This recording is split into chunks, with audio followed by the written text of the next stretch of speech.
श्रीमद्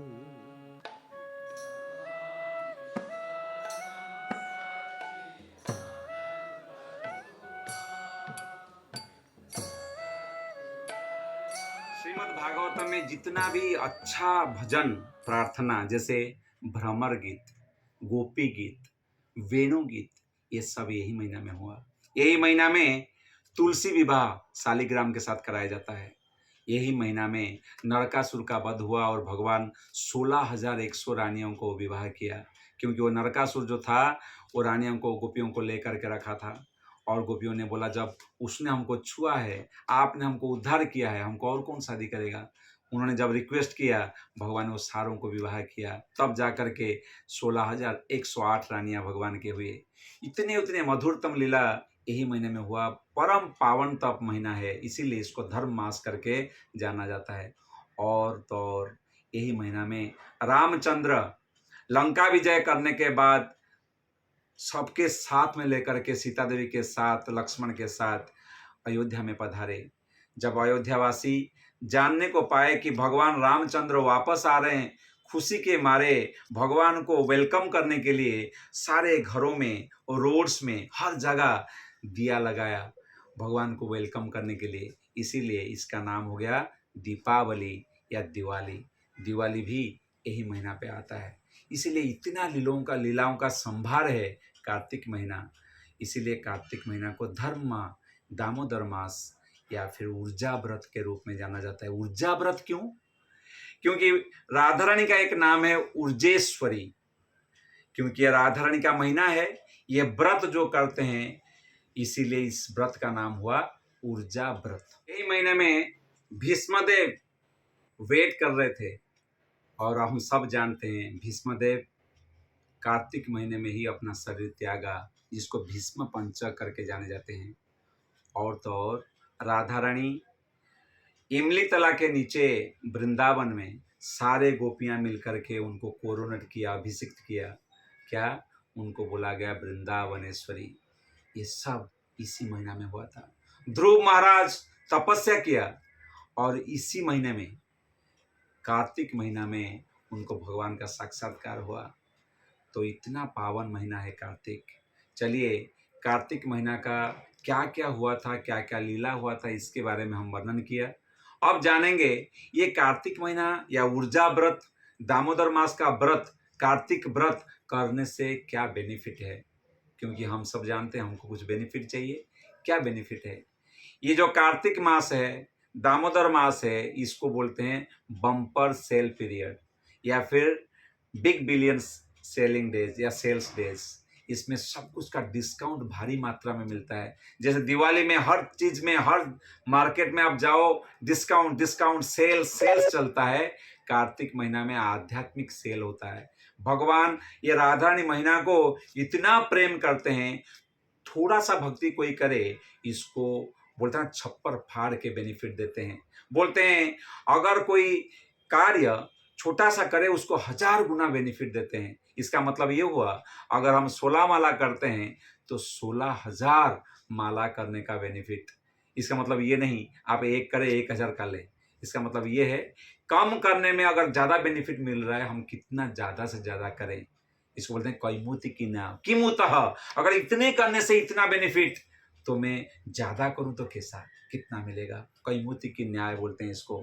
तो इसका जो बेनिफिट है, इसको तुलना नहीं किया जा सकता, इतना बेनिफिट मिलता है। बोलते हैं अगर कोई प्रातः काल में उठ करके भगवान को पूजा करता है, स्मरण करता है, उसका जो एंसेस्टर्स हैं वो सब उद्धार पा जाते हैं। खास करके अगर दियावती कोई करता है और घी बत्ती भगवान को कोई अर्पण करता है, तो इसी महीना में हर तरह का बेनिफिट, छोटा सा छोटा भगवान के लिए कोई कार्य करे, भगवान अति प्रसन्न होकर के उनको ज़्यादा से ज़्यादा बेनिफिट देते हैं। अगर ये महीना में कोई घी का बत्ती भगवान को अर्पण करता है, बोलते हैं उसका फोर फादर्स का डिलीवरेंस हो जाता है। खाली उतना नहीं, अगर कोई भगवान को प्रतिदिन ये महीना में घी बत्ती कर दिखाता है, ऑफर करता है, तो उसके जितने भी पाप कार्य हैं सब धुल जाते हैं। और बोलते हैं जब जीव ये संसार से मृत्यु के पश्चात जाता है, अगर वो प्रतिदिन कार्तिक महीने में घी बत्ती किया है, भगवान को अर्पण किया है, तो बोलते हैं वो जितना लाइट होता है ना, वो लाइट उसको भगवान के लिए, भगवान के धाम की ओर उसको लाइट कर करके जाते हैं। कितना सुंदर चीज़ है। That ghee lamps they light up the path back to back home, back to god है। कितना सुंदर बात है, कितना सुंदर बात है।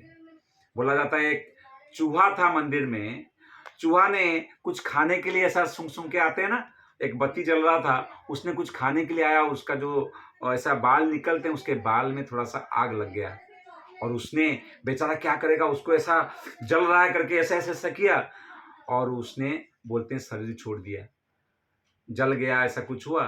तो बोलते हैं क्योंकि उसने ऐसा ऐसा करके उसने गिर गया, भगवान उसको चतुर्भुज रूप दे करके उसको स्वीकार किया कि उसने अगर अपना घी लैंप भगवान को ऑफर किया। इतना प्राधान्य दिया गया है इस बात को।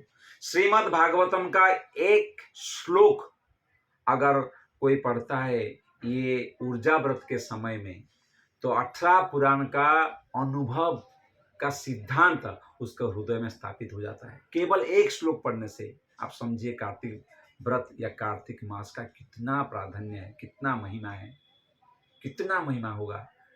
श्रीला सनातन गोस्वामी बढ़िया से बोलते हैं, हरि भक्ति विलास, इसमें वर्णन आते हैं कि ये ऊर्जा व्रत का व्रत में क्या करना चाहिए, इसके बारे में एक बढ़िया श्लोक आता है। यह श्लोक ऐसा है, हरि जागरण प्रातः स्नानम तुलसी सेवनम उद्यापनम दीपदानम व्रतानि एतानि कार्तिकानि। व्रतानि एतानि कार्तिका। कार्तिक महीना में जो व्रत है उसमें क्या करना चाहिए? पहला है हरि जागरण। आप सुबह प्रातः समय अर्थात ब्रह्म मुहूर्त में उठ करके सज्जा छोड़ करके स्नान करिए और भगवान को उठाइए, उनका सेवा करिए, हरि जागरण। उसके बाद प्रातः स्नानम, उठ करके स्नान करिए, भगवान को उठाइए। फिर तुलसी सेवनम, तुलसी सेवनम, तुलसी क्योंकि भगवान का अति प्रिय है, इसलिए तुलसी को आप सेवा करिए, उनको जल दान करिए, प्रदक्षिणा करिए, उनको सेवा करिए, भक्तों का सेवा करिए, गायों का सेवा करिए, सेवा करिए। और क्या है? उद्यापनम, जो आपको कुछ अच्छा लगता है, मान लीजिए आपको मीठा अच्छा लगता है, तो भगवान के लिए आप मीठा को छोड़िए, और क्योंकि आपको बहुत अच्छा लगता है, जब वो आएगा आपके सामने, आपको लगेगा कि मैं व्रत कर रहा हूँ। हर समय वो रियलाइजेशन रहेगा कि मैं व्रत कर रहा हूँ। कुछ चीजें छोड़ना चाहिए। आप जपा कर रहे हैं 16 माला को घूम घूम के या बार बार करें, बोलेंगे नहीं मैं एक बार में करूंगा, ऐसा कुछ जो भगवान को विलफुली थोड़ा असुविधा है, लेकिन वो भगवान के लिए करना चाहते हैं, ऐसा चीज उद्यापनम बोलते हैं उसको। और क्या है? दीपदानम, दीपदान के बारे में बार बार बोला, केवल घी बत्ती लेकर के भगवान को अर्पण करना है। ये बहुत ही महत्व दिया गया, इसका बहुत महत्व है, इसके बारे में बहुत बोला जा सकता है। दीपदानम और व्रतानि एतानि चाहिए, 5 चीज बोला गया है कि हर दिन व्यक्ति को करना चाहिए। ब्रह्म मुहूर्त में उठेगा, स्नान करेगा, भगवान का सेवा करेगा, भगवान को आरती करेगा, और उसके बाद तुलसी सेवन करेगा, कुछ चीजें बिल्कुल छोड़ेगा और दीपदान करेगा। ऐसे करके हमको कार्तिक मास का व्रत को करना चाहिए। हर दिन हमें दामोदर अष्टकम जो भजन है उसको श्रवण करना चाहिए, गाना चाहिए, और दिया भगवान को अर्पण करना चाहिए। और क्या करना चाहिए? हमको प्रातः उठ करके सिंसियरली शिक्षाष्टकम और श्रीमद् भागवतम का गजेंद्र मोक्ष, खास करके ध्रुव प्रेयर्स, ये सबको पठन करना चाहिए, श्रवण करना चाहिए। समय मिले हमें डेफिनेटली ये महीना में पवित्र स्थानों में जो धाम है वहाँ जा करके पवित्र नदियों में स्नान करना चाहिए, दान ब्राह्मणों को वैष्णवों को करना चाहिए, केवल भगवान के लिए।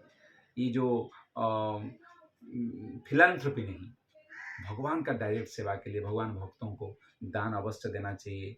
और हमें भगवान को कैसे ज़्यादा से ज़्यादा रिझा सकते हैं, ऐसे प्रार्थना करना चाहिए। बहुत बहुत धन्यवाद। हरे कृष्णा।